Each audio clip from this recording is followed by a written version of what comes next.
सोलंकी की मुश्किलें, सपा विधायक और उनके सहयोगियों के घर होगी मुनादी। अमरोहा में जिला स्तरीय निवेश कुंभ का आयोजन, 5,000 करोड़ से अधिक के इन्वेस्टमेंट की उम्मीद। हरदोई में 6,662 करोड़ का एएमयू साइन, 181 निवेशकों ने दिया निवेश प्रस्ताव। खनन माफिया की मुश्किलें नहीं हो रही कम, मिर्जापुर पुलिस ने सामूहिक दुष्कर्म के षड्यंत्रकारी को किया गिरफ्तार। हरदोई में एक मकान गिरने से हुआ बड़ा हादसा, खुदाई के दौरान पड़ोसी के मकान की दीवार हिली, गिरा 2 मंजिला मकान। नमस्कार, आप देख रहे हैं आज की खबर, आपके साथ में हूं अफीफा मलिक।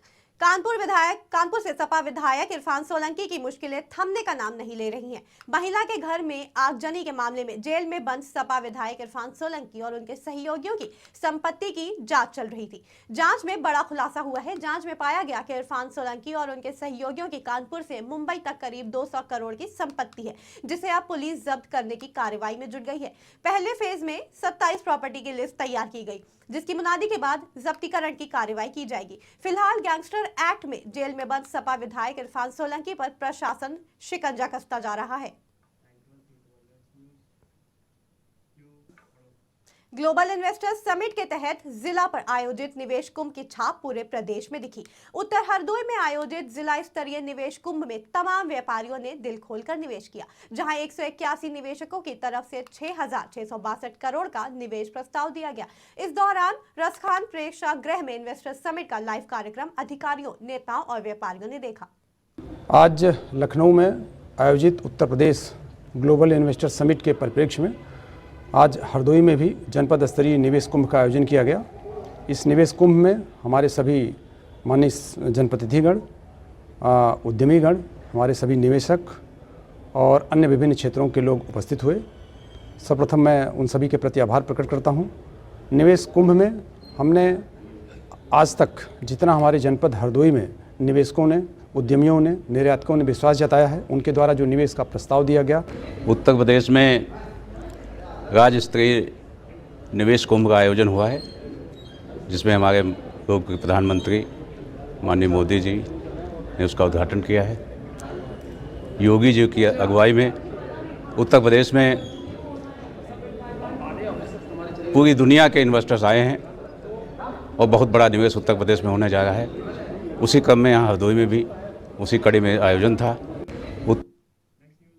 खनन माफिया हाजी इकबाल उर्फ बाला की मुश्किलें कम होने का नाम नहीं ले रही हैं। दिल्ली की एक युवती द्वारा इकबाल उर्फ बाला, भाई महमूद अली और पुत्रों के खिलाफ सामूहिक दुष्कर्म किए जाने का मुकदमा दर्ज कराया गया, जिस पर कार्रवाई करते हुए मिर्जापुर कोतवाली पुलिस ने सामूहिक दुष्कर्म के षड्यंत्रकारी को 24 घंटे में ही गिरफ्तार करने में सफलता हासिल कर ली।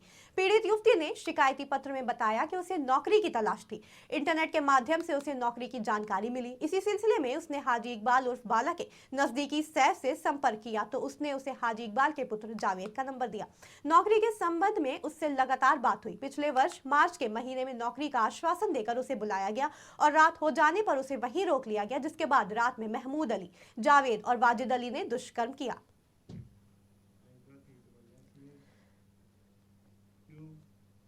प्रदेश भर में निवेश महाकुंभ का आयोजन किया गया, जहां एक तरफ प्रदेश राजधानी में पीएम मोदी और सीएम योगी की मौजूदगी में बड़े उद्योगपतियों ने निवेश का ऐलान किया, तो वहीं प्रदेश के अलग अलग जिलों में भी निवेश महाकुंभ का आयोजन किया गया। इसी के तहत अमरोहा कलेक्ट्रेट ने भी निवेश कुंभ का आयोजन किया, जहां व्यापारियों की तरफ से करीब 5,000 करोड़ के एएमयू साइन किए गए। वहीं कार्यक्रम में मौजूद छात्र, छात्राओं और राजनेताओं ने इन्वेस्टर्स समिट का लाइव कार्यक्रम भी देखा।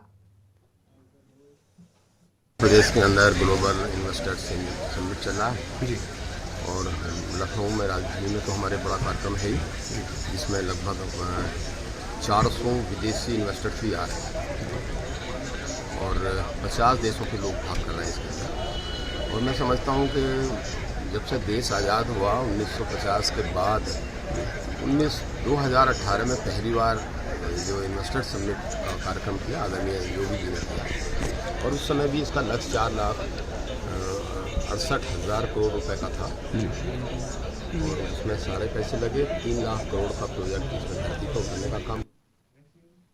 हरदोई में एक मकान गिरने का लाइव वीडियो सामने आया। ये मामला शहर कोतवाली क्षेत्र के 52 रोड का है, जहां पड़ोसी द्वारा बेसमेंट के लिए खुदाई के दौरान पड़ोस के युवक की मकान की दीवारें हिली और 2 मंजिला मकान गिर गया।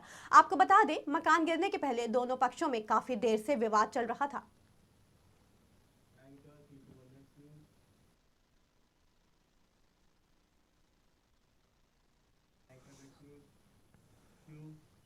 खबर बरेली से है, जहां शादी समारोह से शामिल होकर वापस जा रहे कार सवार युवकों को अज्ञात वाहन ने टक्कर मार दी। ये मामला कोतवाली थाना क्षेत्र का है, जहां कार में सवार 3 लोगों की मौके पर ही मौत हो गई। वहीं 3 लोग गंभीर रूप से घायल हो गए। सभी घायलों का इलाज के लिए अस्पताल में भर्ती कराया गया है, जिसके बाद परिवार में कोहराम मच गया। हाँ, ये थाना कोतवाली में कल रात लोग शादी समारोह से एक कार में आ रहे थे।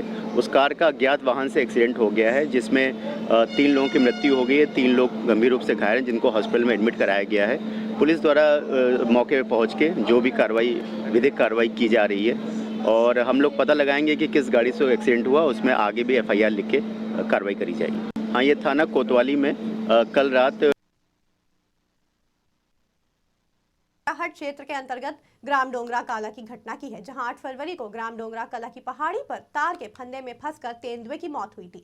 तेंदुए की मौत का कारण शिकारियों के फंदे में फंसने की संभावना की पुष्टि हुई है।